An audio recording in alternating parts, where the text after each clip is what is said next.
المغضوب عليهم ولا الضالين. بسم الله الرحمن الرحيم. الحمد لله والصلاة والسلام على رسول الله سيدنا مولانا محمد بن عبد الله وعلى آله وصحبه ومن تبع هداه. أما بعد.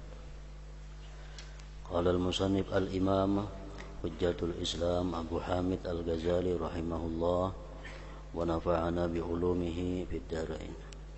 السادس أن لا يمر بين يدي الناس ويجلس حيث هو إلى قرب أسطوانة أو حائط حتى لا يمرون بين يديه، أعني بين يدي المصلي، فإن ذلك لا يقطع الصلاة ولكنه منهي عنه. قال صلى الله عليه وسلم: لأن يقف 40 عاما خير له من أن يمر بين يدي المصلي. وقال صلى الله عليه وسلم: لأن يكون الرجل رمادا رمديدا تزروه الرياح خير له من أن يمر بين يدي المصلي. وقد روي بحديث آخر بالمار والمصلي حيث صلى على الطريق أو قصر بالدفع، فقال: لو يعلم المار بين يدي المصلي والمصلي ما عليهما بذلك لكان أن يقف 40 سنة خيرا له من أن يمر بين يديه. والأسطوانة والحائط والمصلى المفروش حد للمصلي، ومن اجتاز به فينبغي أن يدفعه. قال صلى الله عليه وسلم: ليدفعه، فإن أبى فليدفعه، فإن أبى فليقاتله فإنه شيطان، إلى آخر.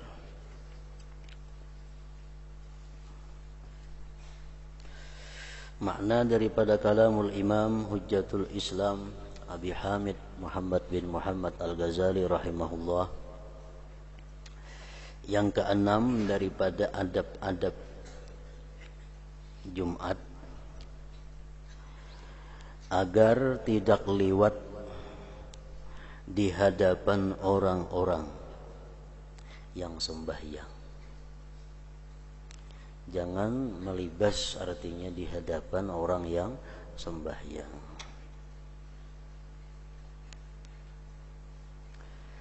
Dan ia duduk dekat tiang atau dinding sehingga mereka tidak dapat lewat di muka, yakni di depan orang yang salat.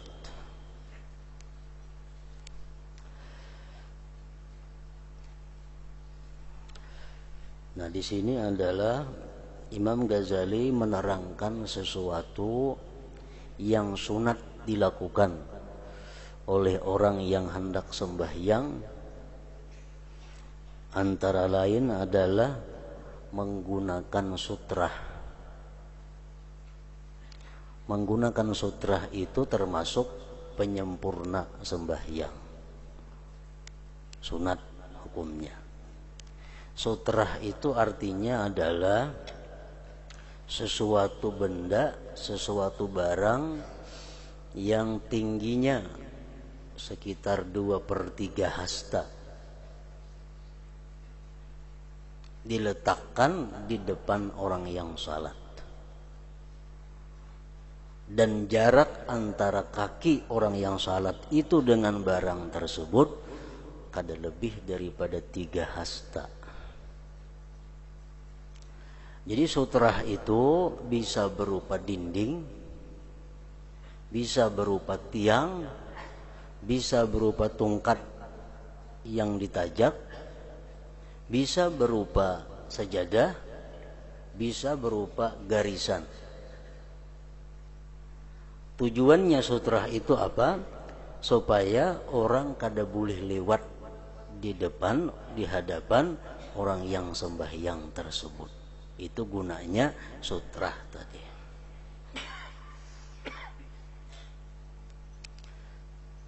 Kalau ada orang yang lewat di antara orang sembahyang dengan sutrahnya, ada yang meliwat di mukanya, itu sesuatu yang dikatakan oleh Ibnu Hajar Al-Haytami termasuk dosa besar.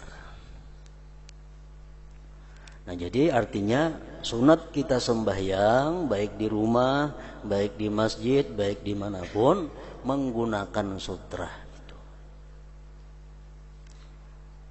Urutannya dinding atau tihang yang kita hadapi. Atau kada ada dinding, kada ada tihang, misal di tanah lapang kita tajak tungkat di hadapan kita sembahyang itu. Tungkat itu tingginya minimal sekurangnya 2/3 hasta. Kada ada tungkat, sajadah diurat. Sajadah kada ada, garis di hadapan kita. Nah itu tujuannya adalah supaya sembahyang kita kada terganggu oleh orang yang liwat di hadapan. Karena orang liwat di antara sutra itu orang yang melakukan suatu dosa yang besar. Jadi kalau kita ke masjid, yang dicari dahulu adalah saf pertama. Karena saf pertama ini langsung menghadap dinding biasanya. Nah otomatis orang yang sembahyang di saf pertama itu, sembahyang sunat kan misalnya di saf pertama, ini sudah punya sutra. Karena dinding masjid sutranya. Nah kalau ada orang yang liwat antara inya sembahyang dengan dinding masjid itu, hukumnya adalah haram. Kalau kada dinding, boleh juga tihang. Tihang-tihang ini, tihang-tihang di masjid-masjid. Nah, sembahyang kita menghadap tihang, atau sedikit ke kanan dari tihang, atau ke kiri dari tihang. Nah, maka tihang itu menjadi sutra bagi kita. Misalnya kada ada tihang, ada sajadah, sajadah urat. Nah, maka antara batis kita sampai ujung sajadah itu ngarannya adalah sutra. Nang kada boleh diganggu, diliwati oleh siapa juga. Urutannya, urutan tertibnya itu menentukan. Artinya yang pertama dinding atau tihang. Misal di masjid, di musala, dinding ada, tihang ada. Kita sembahyang kada menghadap dinding, kada menghadap tihang, tapi maurak sajadah. Nah itu maurak sajadah hukumnya adalah sia-sia. Kenapa? Karena kedudukan sajadah itu kalau kada ada dinding atau tihang, sia-sia, sama kada bersutra ngarannya. Di rumah misalnya, dinding ada di muka, dinding rumah, dinding kamar, sembahyang jauh pada dinding, pasahapan diurak, itu kada berpahala. Kenapa? Karena meninggalkan yang lebih tinggi martabatnya, mengambil yang lebih rendah. Jadi urutannya itu dinding atau tihang sama, kemudian tungkat ditajak amunnya kawa, kada ada tungkat hanya sajadah nomor 4-nya. Nah kalau kita masuk masjid, kita dituntut agar jangan sampai melibas orang sembahyang. Orang sembahyang sunat kenapa? Jangan dilalui, kecuali orang ini taksir. Arti taksir kenapa? Dinding ada kosong kada dihadapinya, tihang ada kosong kada dihadapinya, diuraknya sajadah di tengah-tengah masjid. Nah itu boleh aja kita melibas di tengah-tengahnya itu. Kenapa? Ini menyia-nyiakan tempat yang mestinya ditempatinya.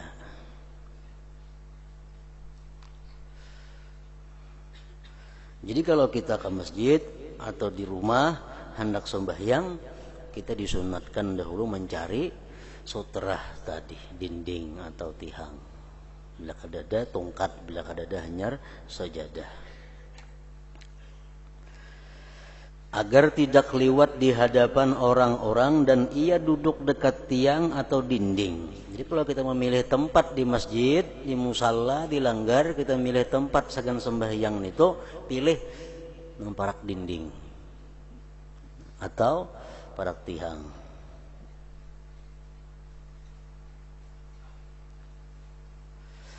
Sehingga mereka tidak dapat lewat di muka, yakni di depan orang yang salat. Sesungguhnya hal itu tidak memutuskan salat. Andai kata kita sembahyang misal di muka kita ada dinding, ada orang lewat di tengah-tengah sini, sembahyang kita kada terganggu, sembahyang kita kada batal kada. Tetapi dilarang orang lewat. amunnya nikat juga liwat sembahyang kita kan ada gangguannya. Lepas rusak sembahyang enggak ada. Cuma nang liwat itu nang berdosa. Rasulullah sallallahu alaihi wasallam bersabda, la ayyakifa arba'ina aman khairun lahu min ayyamurra baina yadayil musalli. Artinya sungguh berhenti selama 40 tahun itu lebih baik baginya daripada ia liwat di depan orang yang sedang salat. Bisa kada ada jalan lain hendak keluar, kada ada jalan lain hendak masuk ke masjid, orang sembayangan rapi, safnya sudah teratur. Nah lebih baik kita menunggu ujar Nabi 40 tahun daripada kita meliwati orang nang sembahyang itu.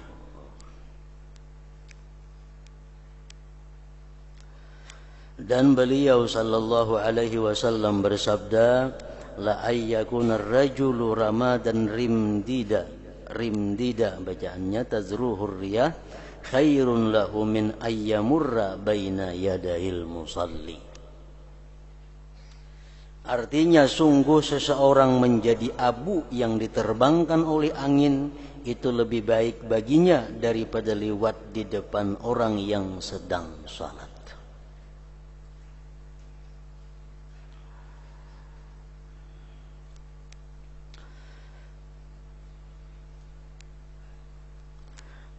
Kecuali orang nang sembahyang tadi menyia-nyiakan haknya, nah itu ada jadi masalah. Sembahyang di Muhar Lawang misalnya, di Muhar Lawang tuh hibak dahulu masjid ke di mana-mana kah, yang di pemulaan Lawang tuh hibak. Nah itu orang nang kada menjaga kehormatan dirinya. Andai kata kita langgar safnya, kita kada berdosa. Kenapa? Inya seorang menyia-nyiakan dirinya untuk dilanggar.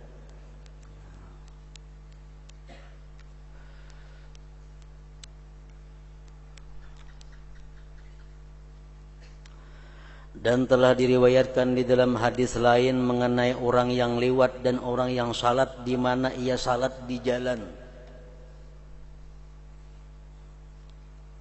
atau ia taksir pada penulakan. Nabi sallallahu alaihi wasallam bersabda, "Law ya'lamul mar baina yadayil musalli wal musalli bacaannya wal musalli ma alaihi ma bidzalik lakana ayyakifa arba'ina sanatan khairan lahu min ayyamurra baina yadayhi." Artinya seandainya orang yang lewat di depan orang yang salat dan orang yang salat bacaannya dan orang yang salat dan orang yang salat itu mengetahui akan apa yang ada atas keduanya, maksudnya dosanya, niscaya ia berhenti 40 tahun itu adalah lebih baik daripada ia lewat di depannya.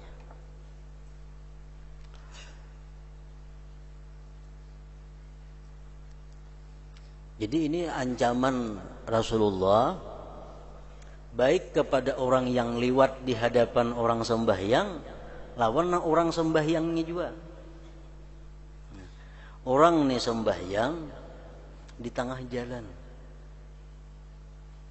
otomatis ingin dilewati orang karena di tengah jalan sembahyang, tempat lain masih ada kosong, sembahyang di tengah jalan, orang lewat di mukanya, inyanya nang salah, inyanya nang berdosa.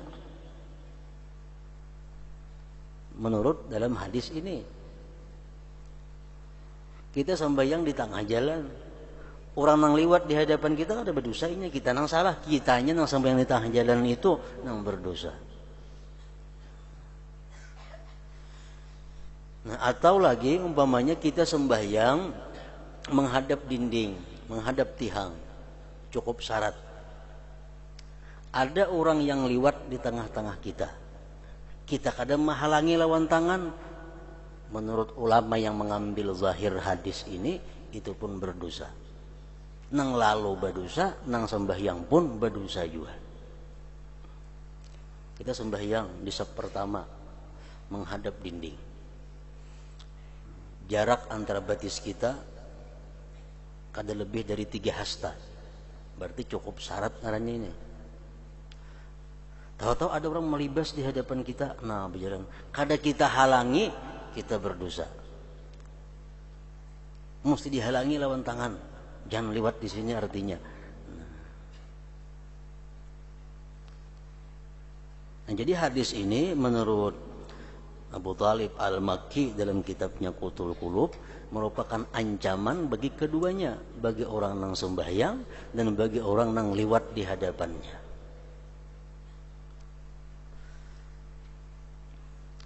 Seandainya orang yang liwat di depan orang salat nang melibas nini, dan orang yang salat itu mengetahui akan apa yang ada atas keduanya daripada dosa, maksudnya niscaya ia berhenti 40 tahun itu adalah lebih baik daripada ia lewat di depannya.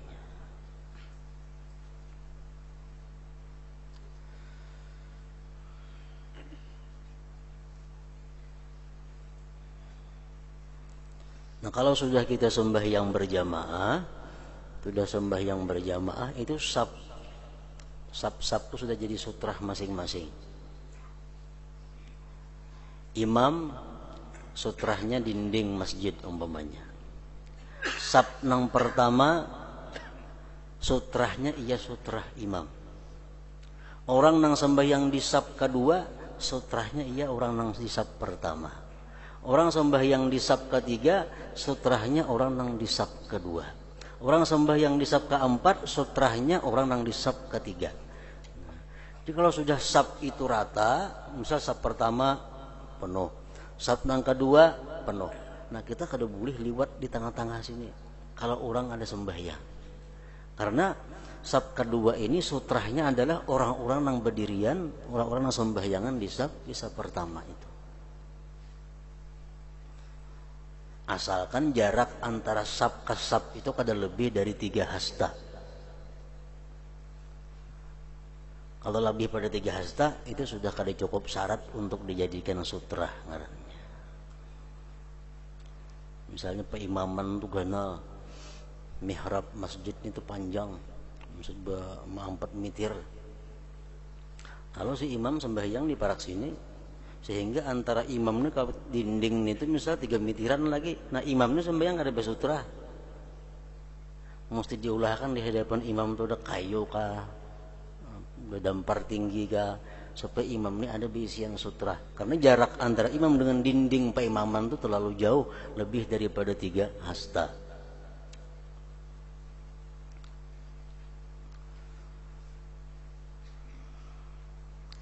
Tiang dinding dan tempat salat yang dihamparkan sajadah itu adalah batas bagi orang yang salat. Maka barang siapa yang melewatinya, maka sayogianya untuk ditolak. Sembahyang misal di saf kedua, ini saf pertama di hadapan kita di saf kedua. Ada orang nak liwat, nah kita disuruh mengandang on tangan supaya jangan liwat di hadapan kita. Ada yang mengatakan sunat, kita mengandang itu, ada yang mengatakan wajib. Maka sayogianya untuk ditolak. Rasulullah sallallahu alaihi wasallam bersabda, liyadfa'ahu fa in aba falyadfa'hu fa in aba falyuqatilhu fa innahu syaitan. Artinya agar ia menolak. Jika ia enggan, maka agar ia menolaknya. Dan jika ia enggan, maka hendaklah ia membunuhnya. Karena sesungguhnya itu adalah syaitan. Ini 2 kali kita menolak, yang ketiga menguntau. Jadi dikandang sekali, atapinya mengarasi. Kita kandang juga masih, atap mengarasi. Yang ketiga dikuntau itu. Kenapa? Karena jan Nabi itu syaitan. Artinya apa? Andai kata orang tersebut mati karena kuntawan kita itu, kita kada dikisas. Kita kada berdosa karena orang itu perai darah dagingnya di sisi Allah Subhanahu wa taala. Liyadfa'hu fa inna falyadfa'hu fa in aba falyuqatilhu fa innahu syaitan. Menguntau waktu itu yang ini sembahyang menguntau mendatangi bahasa itu kada hasil lagi.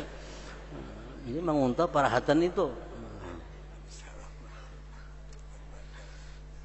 liyadfa'hu fa in aba falyadfa'hu fa in aba falyuqatilhu fa innahu syaitan.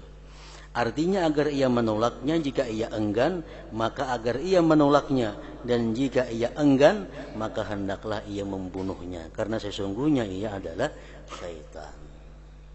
Jadi kita lakukan 3 kali itu dalam keadaan sembahyang. Sama halnya orang minta kawani di saf belakang. Nah, itu dilakukan sesudah kita sembahyang. Jangan kita melakukan sebelum kita sembahyang. Misal di saf pertama hibah. Saf pertama hibah. Datang kita. Di mana kita mengambil posisi? Imam saf pertama hibah, masjidnya luas misalnya 30 meter. Di mana kita mengambil posisi berdiri? Apakah di ujung sebelah kanan sana? Nah, nang bujurnya kita mengambil posisi itu di belakang imam. Ambil ke kanan sedikit. Di situ kita memulai saf. Nah, memulai saf. Di belakang imam ke kanan sedikit. Nah, di situ kita Allahu Akbar. Surangan. Sesudah kita Allahu Akbar, hanya kita boleh menarik orang di muka untuk menggani kita, mengawani di belakang ini. Takbir dahulu hanya menggatuk nang di muka. Bila nang di muka dia dan di belakang ini sudah takbir nang di belakang, inya menggawil kita nang di muka, kita sunat membantu inya mundur supaya jadi saf di belakang. Bila belum mengangkat takbir dan di belakang ini menggatuk kita jangan melayani itu. Kenapa sebabnya? Karena kita nang jadi korban. Begitu kita mundur ke belakang, kita saurangan di saf ngarannya. Ini belum sembahyang lagi. Kita nang jadi saurangan. Nah, jadi supaya jangan ada nang saurangan di belakang itu, Allahu Akbar dahulu, hanya gatuk nang di muka. Jadi kedua-duanya di belakang nih kada ada sorangan sembahyang. Nah, sama dalam halnya masalah menolak orang yang lewat di hadapan tadi. Abu Sa'id Al-Khudri radhiyallahu anhu menolak orang yang lewat di depannya sehingga ia membantingnya. Abu Sa'id Al-Khudri salah seorang sahabat Rasulullah sallallahu alaihi wasallam sembahyang. Beliau memakai sutra, memakai aturan-aturannya tadi. Ada yang lewat di hadapan sidin, halangi sidin. Kada maasi banting sidin. Lalu barangkali laki-laki tadi memeganginya, lalu ia minta tolong atasnya pada Marwan. Lalu ia minta tolong atasnya pada Marwan. Marwan ini gubernur Madinah waktu itu. Artinya mengaduakan bahasa kitanya. Nang dibanting itu mengaduakan ke gubernur. Kada terima. Dipanggil gubernur Abu Sa'id ini, kan apa ikan sembahyang membanting orang itu. Lalu ia mengkabarkan bahwa Nabi SAW memerintahkan dengan demikian itu. Nabi yang menyuruh itu.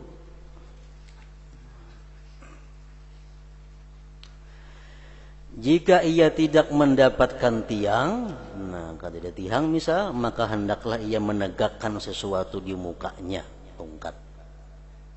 Panjangnya, tingginya sekitar 1 hasta. Minimal 2/3 hasta.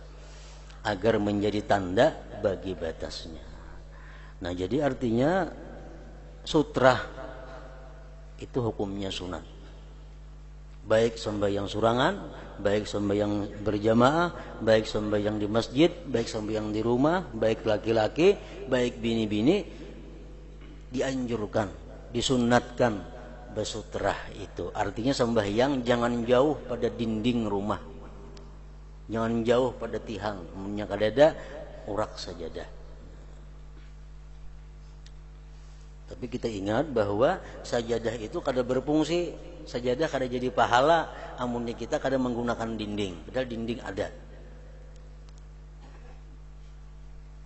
Misalnya kamar rumah misalnya gana dinding kamar rumah kawa. Sembahyang ke situ kita menghadap dinding rumahan itu, dinding kamar itu kawa.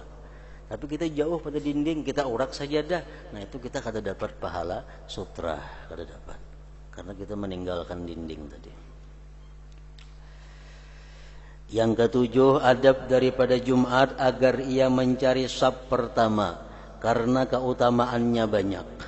Sebagaimana telah kami riwayatkan dan di dalam hadis, man ghassala wa ghtasala wa bakkara wa batakara wa dana minal imam wastama'a kana dzalik lahu kaffarah lima bainal jumu'ataini wa ziyadati salasati ayyam. Artinya barang siapa yang mandi berpagi-pagi dan dekat kepada imam dan ia mendengarkan imam khutbah maksudnya, maka hal itu menjadi penebus baginya terhadap apa yang di antara 2 Jumat dan tambah 3 hari. Penebus dosa. Pada lapas yang lain, hadis yang lain, ghafarallahu lahu ilal jumu'atil ukhra, Allah berikan, maka Allah mengampuninya sampai kepada Jumat yang lain. Dan pada sebahagian riwayat beliau mensyaratkan walam yatakhatta riqaban nas, artinya ia tidak melangkahi leher-leher manusia.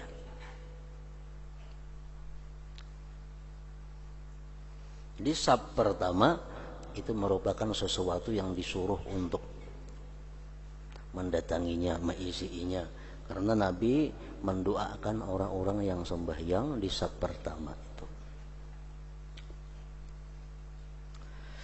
Dalam mencari menuntut saf pertama jangan melupakan terhadap 3 perkara. Artinya saf pertama itu bagus, saf pertama itu paling afdal, tapi syaratnya ada 3 pertama. Apabila ia melihat di dekat khatib ada kemungkaran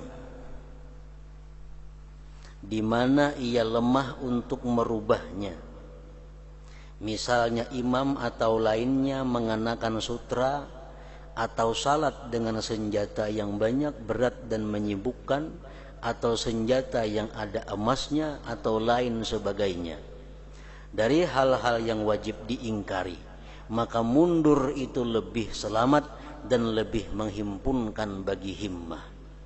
Hal ini dilakukan oleh sekelompok ulama karena mencari keselamatan. Jadi artinya orang yang sembahyang di saf pertama itu dapat fadilat yang besar kalau dia mampu, 1, amar ma'ruf nahi munkar. Kalau ada hal-hal yang munkar dilihatnya daripada para khatib dan imam, muazzin.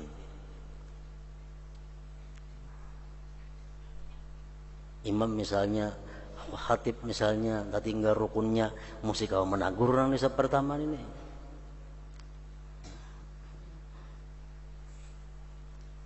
Atau misalnya imam, ini dahulu di zaman Bahari, orang yang jadi khatib itu khalifah atau amir, gubernur atau bupati di bawahnya. Nah, macam zaman Rasulullah Sallallahu Alaihi Wasallam, khatib di Madinah itu Rasulullah. Zamannya Abu Bakar, khatib di situ Abu Bakar karena Abu Bakar presidennya, khalifahnya. Zaman Umar yang jadi khatib.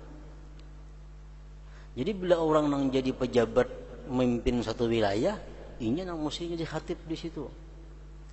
Nah lalu apabila pemimpin tadi menjadi khatib, dia ada melakukan hal-hal yang mungkar, maka orang-orang di saf pertama yang paling parak itu yang mestinya lebih dahulu menegur kesalahannya, kemunkaran itu.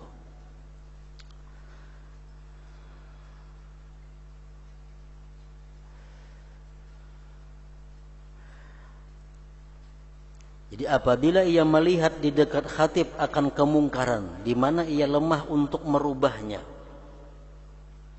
misalnya imam atau lainnya mengenakan sutra atau salat dengan senjata yang banyak, berat dan menyibukkan, atau senjata yang ada emasnya, atau lain sebagainya dari hal-hal yang wajib diingkari, maka mundur itu lebih selamat dan lebih menghimpunkan bagi himmah. Hal itu dilakukan oleh sekelompok ulama karena mencari keselamatan. Misalnya khatib khutbah, khatib ini ada tinggal rukunnya, ada tinggal nang satu kesalahan nama akibatkan kada sah khutbahnya.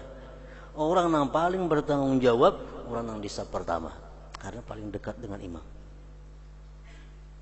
Jadi yang di saf pertama ini jangan coba-coba untuk mengantuk mau orang khutbah. Karena tugas ada. Kalau khatib mengapakah mesti mengganti. Atau imam ada masalah naik jadi imam. Kalau kita kada mampu macam itu, lebih selamat mundur daripada saf pertama. Dikatakan kepada Bishr bin Al-Harith, kami melihatmu berpagi-pagi, sedangkan kamu salat di akhir saf. Menjadi orang, wahai Bishr bin Al-Harith, pian sungsung ke masjid tapi sembahyang pembelakangan, kenapa? Lalu ia menjawab, hanya saja yang dikehendaki adalah dekatnya hati, bukan dekatnya tubuh. Dan ia mengisyaratkan bahwa hal itu lebih dekat kepada keselamatan hatinya.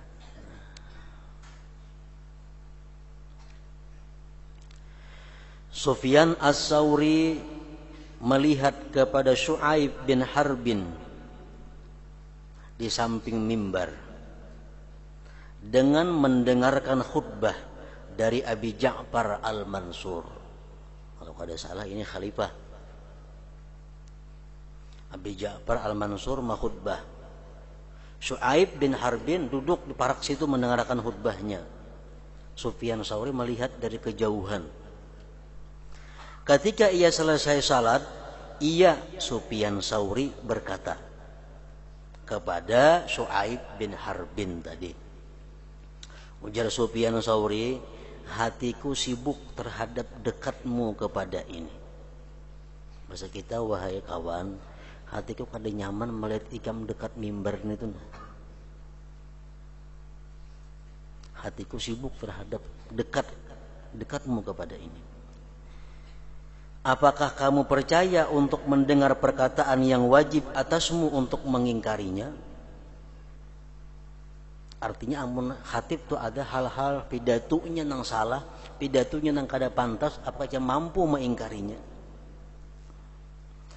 Kemudian ia Sufyan Sauri mengatakan, menuturkan sesuatu yang mereka perbuat dari pemakaian baju hitam. Bila menghutbah baju hitam, wanita ikan menegur itu.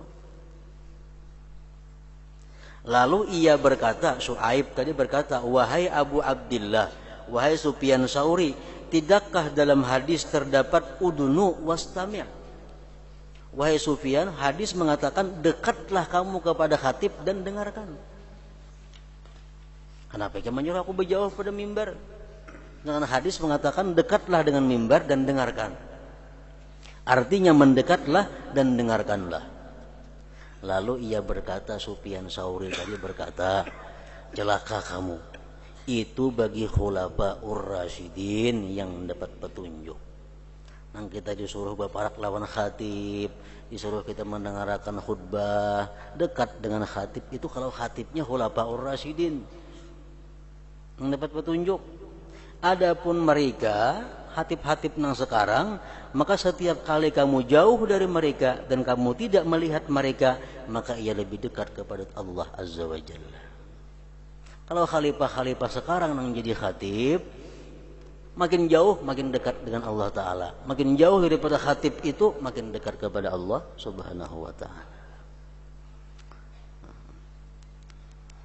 Sa'id bin Amir berkata, saya salat di samping Abi Darda, maka ia langsung ke belakang mundur pada saf-saf itu. Ada di saf pertama, sehingga kami berada di akhir saf pembelakangan. Ketika kami selesai salat, saya berkata kepada Abi Darda, Bukankah dikatakan bahwa sebaik-baik saf adalah awalnya? Kenapa pian pembelakangan sembahyang? Abu Darda menjawab, ya, bujur saf pertama itu paling baik. Hanya saja umat ini disayang, terpandang di antara umat-umat yang lain. Sesungguhnya apabila Allah memandang kepada hamba di dalam salat, maka ia diberi ampun dan juga orang yang berada di belakangnya. Itu alasanku gisidin aku di belakang sembahyang. Kenapa? Karena bila Allah mengampuni sembahyang orang nang di muka, nang di belakang dapat syafaatnya. Nang sejajar kada artinya.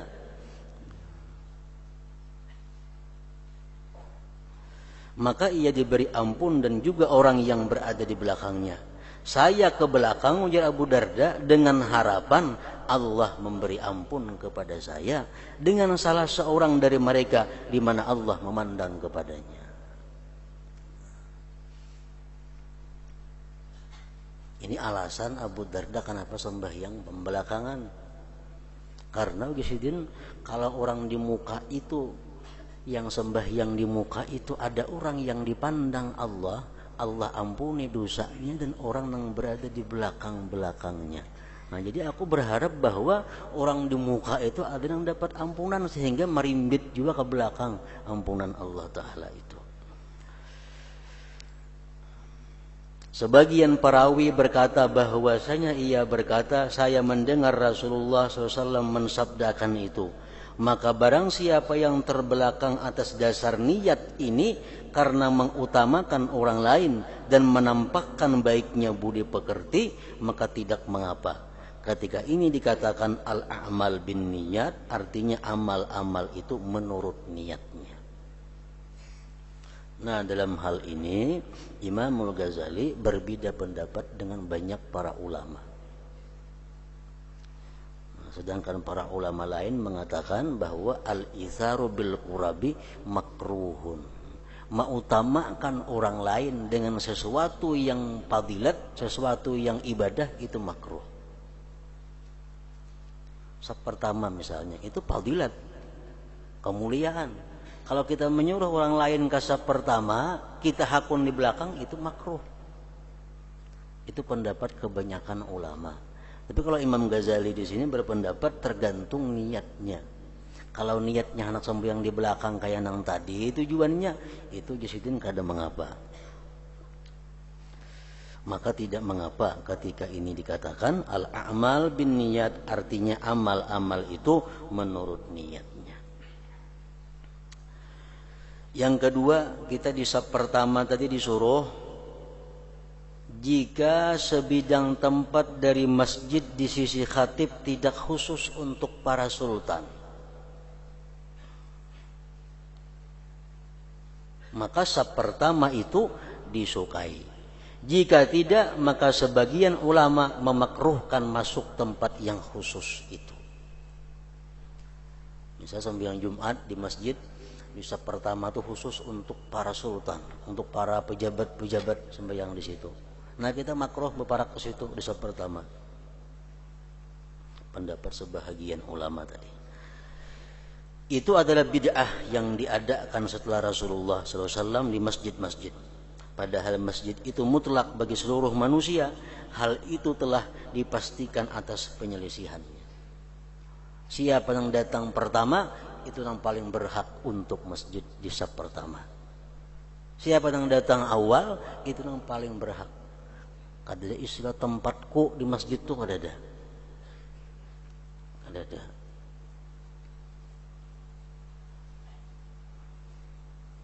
Sampai-sampai di dalam kitab fikih disebutkan masjid itu adalah tempat yang mulia.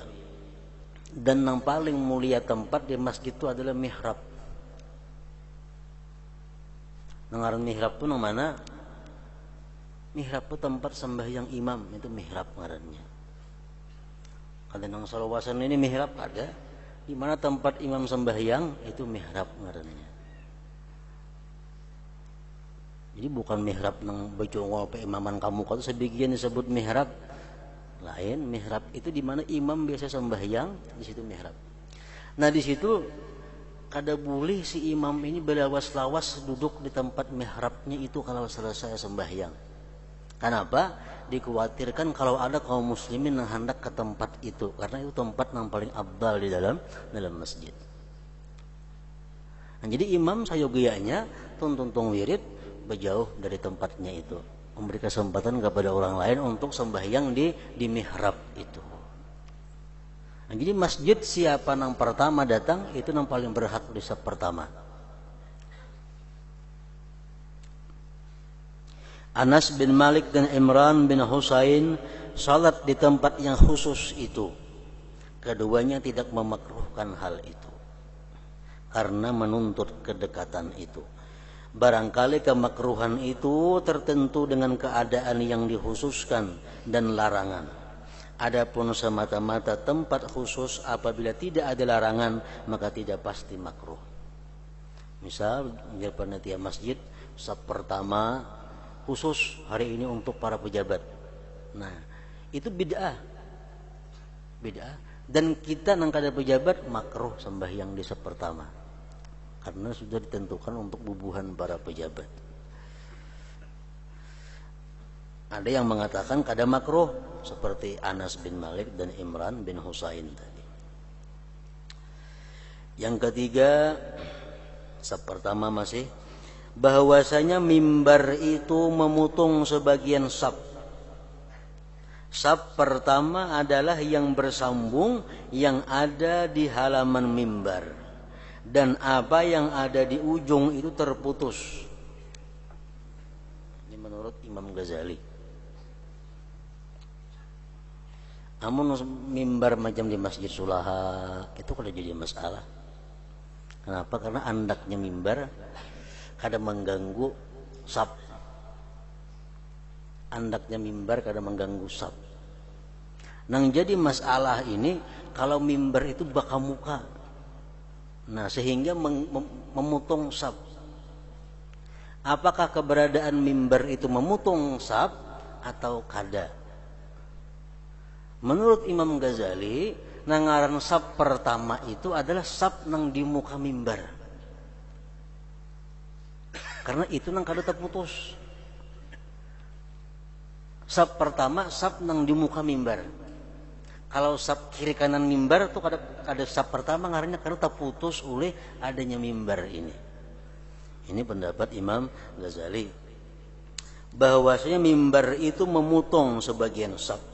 Saf pertama adalah yang bersambung yang ada di halaman mimbar, dan apa yang ada di ujung itu terputus. As-Sauri berkata, saf pertama itu adalah yang keluar di depan mimbar, karena saf itu mengarah, karena bersambung, dan orang yang duduk padanya itu menghadap khatib dan mendengarkan daripadanya. Nah, ini pendapat Sufyan Tsauri sama dengan Imam Ghazali. Jadi misal masjid, di sini peimaman, di sini ada saf, di sini ada mimbar. Nangaran saf pertama nang mana? Nang di muka mimbar nangaran saf pertama. Bukan nang di belakang mimbar, bukan nang di sejajar lawan mimbar, nang di hadapan mimbar, nang di halaman mimbar itu saf pertama. Menurut Imam Ghazali dan Sufyan Ats-Tsauri.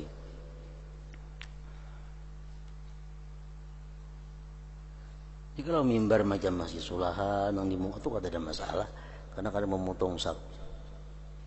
Sebagian ada mimbar baandak di saf pertama, maandak mimbar itu. Nah, maandak mimbar di saf pertama kada diintang sebelah kanan imam, maandak di belakang imam, maandak mimbar ini. Lalu otomatis saf kita pagat antara sini lawan sana, tahalang mimbar. Nah, menurut sebagian ulama saf pertama itu hilang, berubah ke halaman mimbar. Memang ada juga pendapat ulama bahwa mimbar itu kada memotong saf, itu ada juga pendapat. Cuma lebih baiknya menghindari perselisihan ulama itu. Andak mimbar kayak di Sulaha tuh kada betah luput lagi sudah. Kalau ma'andak baka muka, lalu khilaf ulama. Ada mengatakan memutus saf, ada mengatakan kada. Yang paling baik itu memelihara khilaf.